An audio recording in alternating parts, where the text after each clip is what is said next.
if you were to ask me like about like what's my favorite comic arc, that's straight from the 80s, man. Or hit me with it. What's your favorite? My favorite comic arc, man. Kraven's Last Hunt. What's that? So, okay. This is your chance.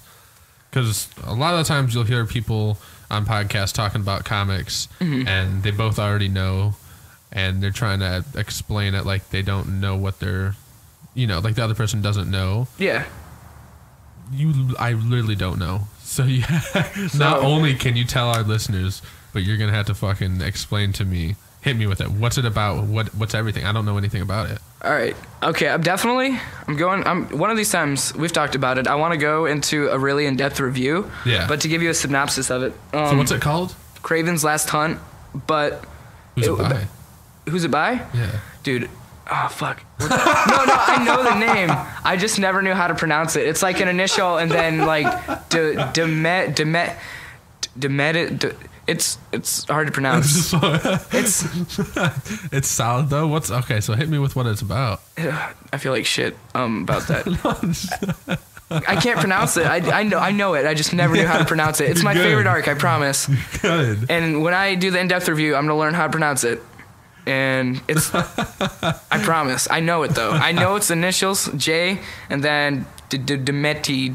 I'm just gonna call it Demetrius for now. It's not that. I don't even think there's R in it. But anyways, Kraven's Last Hunt.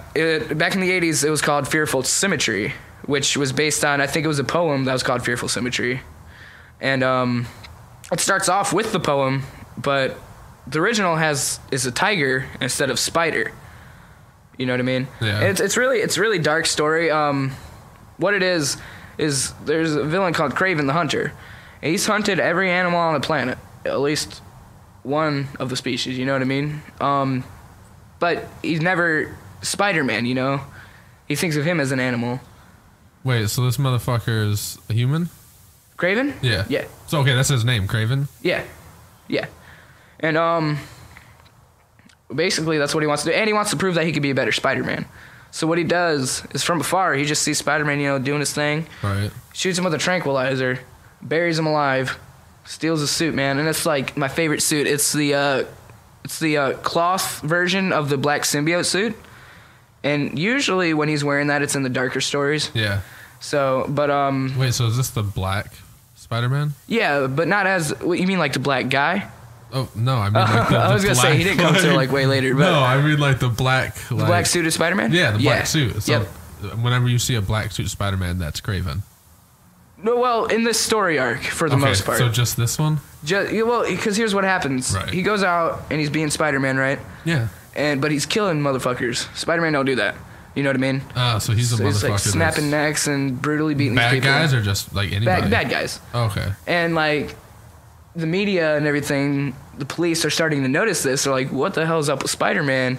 And like fucking Mary Jane's back there. There's one guy in the cop like, yeah, Spider-Man's on a fucking roll!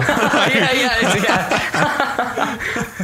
Just like Spider-Man's #1 fan just that encourages it. He's like, woo!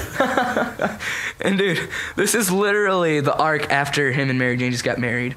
Oh, no shit. Yeah, and she's like, what's up with Peter lately? Like, he's killing people and he's never home. What's up with him? That's all she said? No, I mean, like, not literally, but like, that's basically like her mindset. But like Spider-Man, it's all badass. I think it's by issue number 4. Yeah, issue number 4. He's like climbing out the fucking grave, man. And he's like, this bastard, man.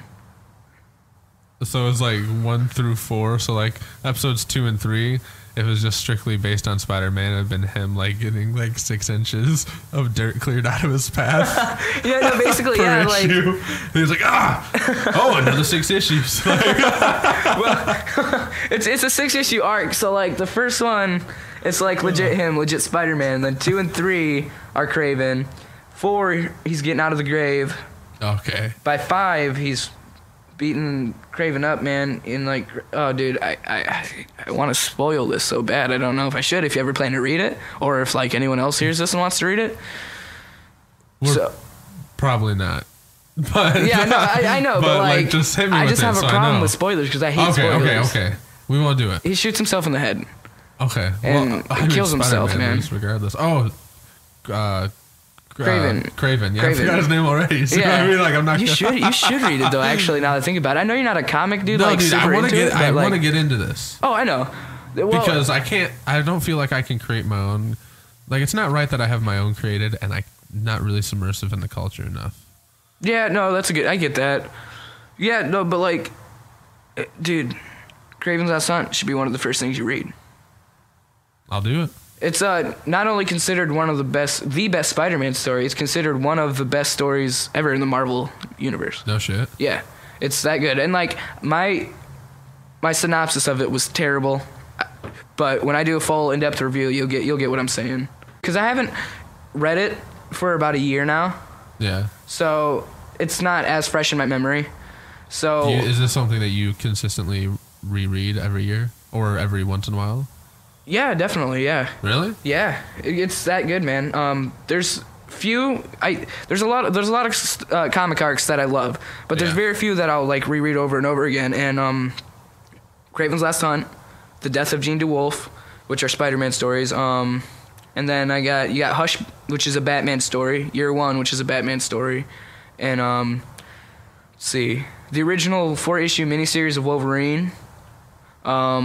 Any Punisher, because they don't really have story arcs. Right. Really, they just kind of, it's like if a show was to go episode by episode. That's Really? what Punisher is basically. That's pretty sweet. Yeah, I like that about Punisher. I mean, I love like big story arcs, but like, it's nice to have something where you don't. Yeah. You can like, if you miss out for a few weeks, you can pick up an issue and be like. So what would you say is the oldest comic that you have? Oldest comic that I have. Yeah. I And actually. what is it and what year? If you had to estimate. I have a Flash comic. I think I don't remember what number the issue is right now, because while I love the Flash, I'm not really as into it as I am like Right. Spider-Man, Daredevil, Punisher, Batman, and all that. But I know it's from 1950. I want to say 53. Yeah, That's 1953. pretty sweet. Yeah, it's really old. Yeah. You ever see Daredevil the movie? Yeah. Fucking Daredevil the movie, man. That's fucking. When I seen that, I started doing more flips. just in general, dude. Just like. Dude, yeah. Dude, Daredevil's always been one of my favorites.